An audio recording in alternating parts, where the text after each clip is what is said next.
Welcome to another episode of the Leaving California podcast. Here we explore the stories of individuals and families who are trying to make the right decision on whether or not to leave California for greener pastures. I'm your host, Cherie Harrington, and today we have a very special guest with us, Allison Mulcahy. She's a real estate agent from Elk River, Minnesota, and she's here to share insights with us about the ups and downs of making the move from the Golden State to the Twin Cities, Minnesota area.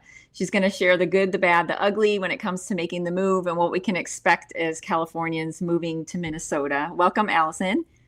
Hi, Cherie. Thank you for having me. I'm so excited to have her. Yeah. Allison is one of my favorite people in the world. So I've known her for a few years. So let's just kind of dive in. And Allison, can you tell our listeners a little bit about yourself and how you ended up becoming a real estate agent in Minnesota? Yes. So I am born and bred in Minnesota. I got into real estate in 2009 when our youngest was like 2 years old. I was working in a hospital at the time as a surgical tech. So just thought it would be fun, part-time,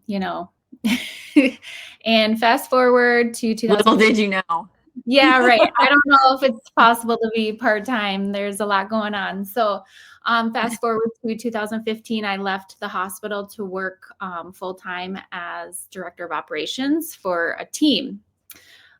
So was there for quite a while in an admin role, running the team, hiring training agents, all that kind of stuff. And then as of the very end of last year, I decided to go on my own. I left the team. So now I'm doing my own thing as an agent, loving it. So. Awesome. I'm super excited. And you are the social media queen. I've been watching all of your stuff and it's super exciting. I've been copying a lot of it too. So thank you for all the ideas. Yeah, thank you. I mean, I feel like social media is kind of a must for this industry. So it's not always fun, but it's something you got to do. You got to do it. Can you tell us some things that you love? So you live in Elk River, so that's in the Twin Cities area, correct? Yeah. So Minneapolis, St. Paul, those are kind of like our big cities. And then there's like a ton of suburbs outside of that in all directions. So Elk River is a little like kind of northwest of that, maybe about a half an hour. Okay. From Minneapolis. So kind of rural, or is it still kind of city-like? It's definitely growing. Like a lot of the suburbs, like everything is just kind of moving out, slowly but surely. Lots of new construction, lots of new neighborhoods. It's definitely growing. So Elk River is, we just had like 4 new overpasses done because traffic was getting so bad on like the big 169 that runs through it, that goes up north, where a lot of people go to like cabins and lakes and stuff like that. So, okay. Yeah. Interesting. So you can't escape the traffic altogether. I don't think anywhere. I think everything is kind of spread since COVID happened and everybody could just kind of move wherever they wanted. And it seems like things have changed a lot in the last 5 years. Like, tell us some of the things that you love about that area. So I think like if you're in like the cities, you really don't get typically there's not a lot of like yard space. So if you kind of branch out of that into the suburbs, you are more likely to have a little bit of land or a larger yard or some acreage, which a lot of people like. But I don't know. It's still, if you're commuting for work to the cities, there's always that traffic. And then we have the wonderful road construction. So that'll, add to your commute time. But I feel like you still get like more house for your money too. Okay. When you venture out. Just a little bit. Yeah. Yeah. We're in Elk River. So I like average sale price here. Well, okay. So 2018, we're in Elk River. We bought for $350, and right now it's probably worth $450 to $475. Okay, so still super reasonable.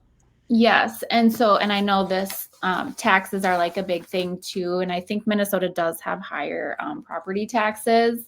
So right now, like our yearly taxes, we have, okay, for context, we have a 5-bedroom, 3-bath, almost 3,000 square foot home, and we pay 6,000 a year in taxes. Oh, wow. That is okay. So here in California, your taxes are 1% of your purchase price.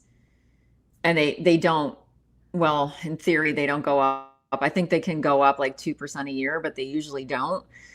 So I think people here think that our property taxes are really high, Yeah, but yours are low. they're really not. And I feel like the more I'm interviewing you guys, the more I'm learning that our property taxes are actually pretty awesome here. I mean, the prices are higher, but it's much higher other places. And then you get reassessed every year also. I, yeah, I would say Okay. so. I mean, I know I saw someone out today talking to, or a couple weeks ago talking to my husband. He's like, "Yep, plan on your taxes going up." So, Yeah. Yeah. I would say a little bit every year. Yeah. And that, I mean, that is, like I said, the one good thing here, at least. And if you're 55 or over and you move to a different house, you can take your tax base with you if you stay within the state. So that's a huge plus also. Okay. So Okay. property taxes. What about homeowners insurance? How is that? So our homeowners insurance, and I think insurance is just changing nationally, no matter where you are with Mhm. our storms and disasters and everything. But right now, we pay 3,000 a year almost. Oh, wow.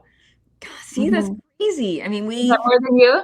yeah, yeah, we're in Carlsbad, and I'm afraid to say this out loud because then it'll probably double on our next bill or whatever. But we're under 3,000 right now. We're like 2,600 or something for a 4,200 square foot house, and we're in a high fire area.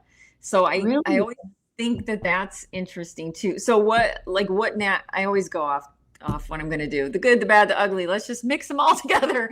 Yeah. What kind of weather do you guys have that would affect your insurance? Like here, it's not weather, but it's fires, Mhm. um, that kind of stuff. So what do you guys have that Uh, jacks your rates up?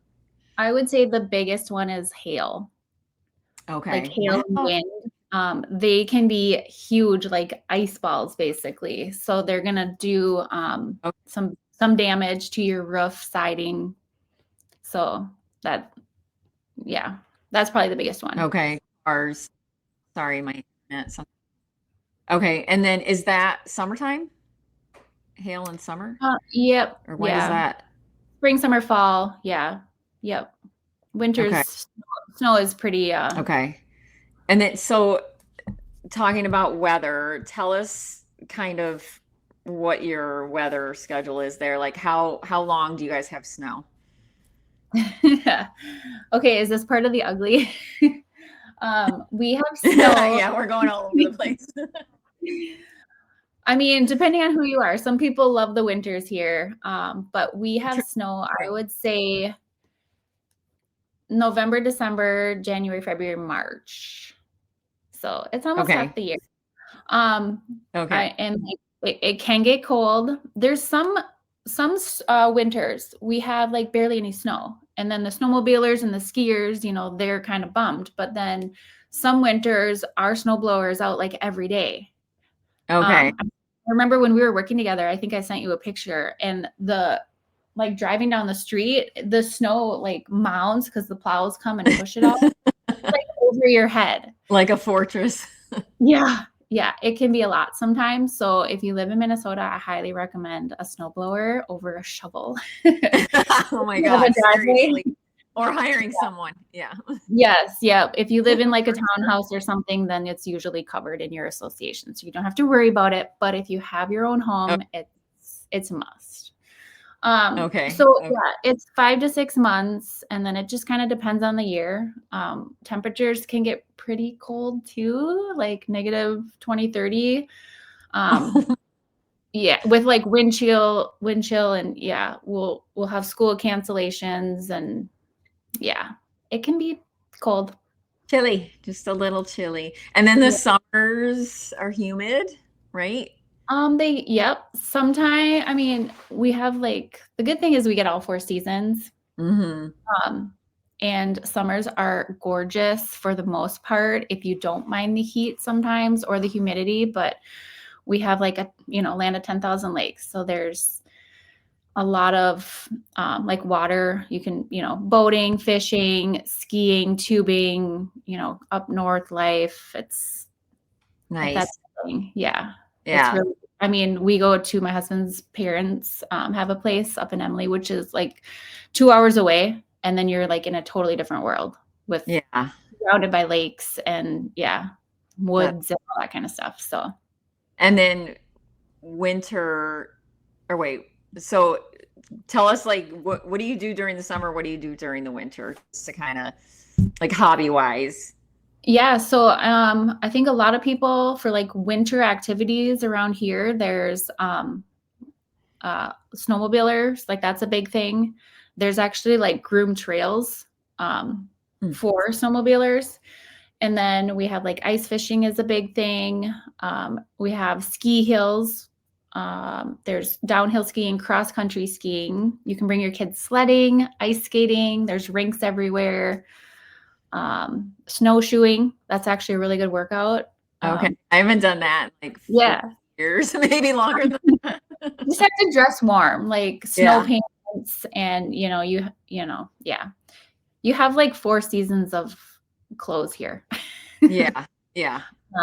But yeah, there's a lot to do in the winter, and then we'll get spring, which can be kind of messy and rainy, but Minnesotans love it because it's better than 20 below, which we've been living in for the last however many months. So Right. you can start to get green and warm and and then summer comes, and that's when you can do boating, fishing, water skiing, water tubing, hiking. Yeah, lots of stuff. We have a lot of parks. So I grew up in upstate New York, and I remember vividly like it being March or whatever, and the sun was out and it wasn't snowing and it's like 40 degrees and we're like, let's go outside and play basketball. Like we couldn't Oh, wait to get outside again because, there it's just very overcast in the winter. So it's just such a big difference. And that's why people really need to understand these areas before they move, because I'm seeing so many people sell their homes here, with a ton of equity, move to other areas without really doing their homework. And then they get there and they're like, oh crap, I don't even like it here, So I think, so there where you are, what would you say would be the best time of year for somebody to go visit and like spend a chunk of time, like a month, if they could, just to understand the weather and any of maybe the more negative things that you have to deal with, just to make sure that it's somewhere that they want to move?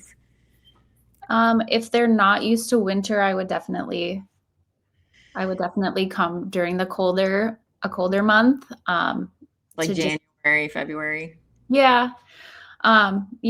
Just to, and I think like I have family in Arizona. They don't go outside during, the extreme heat summer months. For a lot of Minnesota people, they don't go outside for January, February, March, or, very little, or when they have to.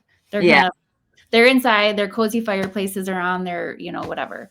Yeah. So if winter is foreign to you, I would definitely come during a colder month and see how you like it.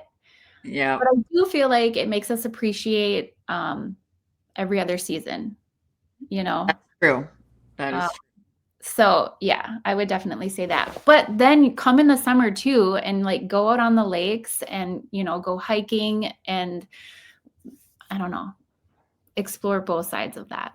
Yeah, I think it's important just to understand what you're getting yourself into. Like you said, if you can go twice and take a longer time period to make your decision, I think that's a good idea, because you want to see the great parts of it, because that's why you're moving somewhere, but you also need to see like what's going to be completely different, because the weather doesn't change much here. It's in the 60s in the winter and in the 80s in the summer, where I am anyway. I'm in San Diego, so that's not a big temperature fluctuation. Whereas if you're used to 80 degrees and then it's negative 30, I mean, that is a big difference. Yeah, I know. I'll see people post like, "Oh, school got canceled," and I don't know where they are, but they have like this much snow, and it's Yeah. like 30 degrees. I'm like, really? What is wrong with That you would never people? happen here. Yeah. Yeah. Exactly. But yeah, like we just have, maybe extremes in all, during the season. All- But exactly. yeah. But I don't That's know. I mean, I love it here. So, that's and I awesome. don't know, we apparently have accents, but I You do. You do. And I'm from upstate New York, so I still even, oh my God, I've been gone from there a long time. 40 years, people can still tell like the nasal kind of accent. They're like, where are you from? You're not from here. It's interesting. oh my Interesting. gosh, yeah. I think I was oh, just go gonna ahead. say, tell us about like the prices of gas, food, those kind of things, like everyday items. Like, do you know what your gas is running right now per gallon? Yep, I checked yesterday. I think it's like 3.11 average. Is that low? Oh, you're frozen. Sorry, the internet just totally went out again. It was just spinning. Say what did you say? How much? I think average as of yesterday was 3.11. Is that Okay. Okay. Yeah, that's low for here. I don't even know what our tax is anymore on top of like the regular rate of gas. It's got to be like $2. I need to look that up. But I know like right here by my office in Carlsbad, it's almost bucks right now. They've kept it like right around 5.89, and so it's in other places I've seen it, it's been like 4.99 or something, but it seems to kind of range from like $5 up to almost $6. So it's gotten out of control again. yeah, that's high. But you don't have to worry I'm about trying it. to think of things I can ask you what they cost. True, I have an electric car, so I don't have to worry about it. So I know, I think I saw like on we're your both vegan, so I don't know if you know like how much a gallon of milk costs. Go I ahead. could maybe Google it, but yeah, I don't know. Let's see. Yeah.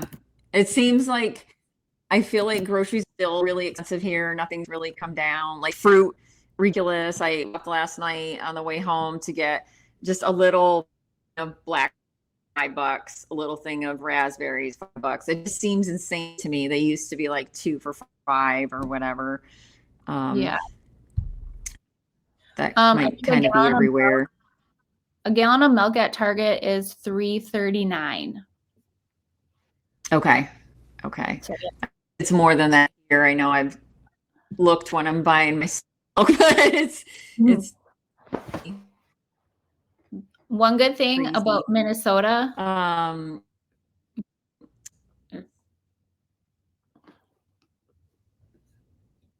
Can Go you ahead. hear me? Yeah. Okay. One good thing about Minnesota is we don't have tax on clothes. Oh, weird. Interesting. So, Okay. Why is that? Because everybody needs clothes and they shouldn't be taxed, I guess, right? yeah, I don't know, but I know, yeah, some people like if you're like kind of on the border, it makes sense to just come like school shopping here and yeah. Yeah. Huh. I've never even heard of that. That's interesting. Very cool.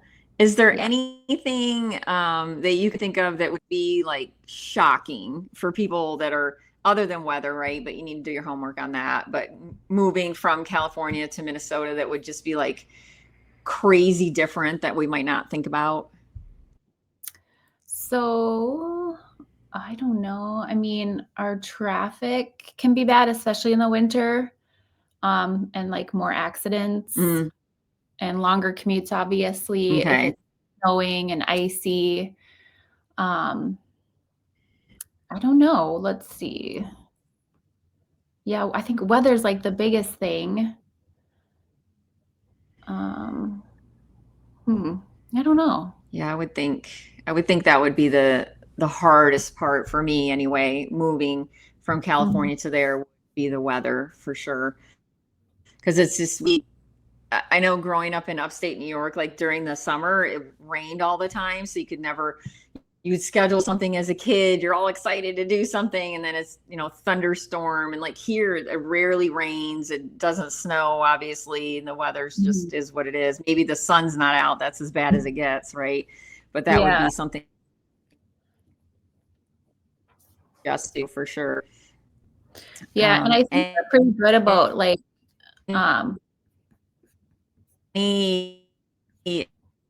before we wrap up, any final tips?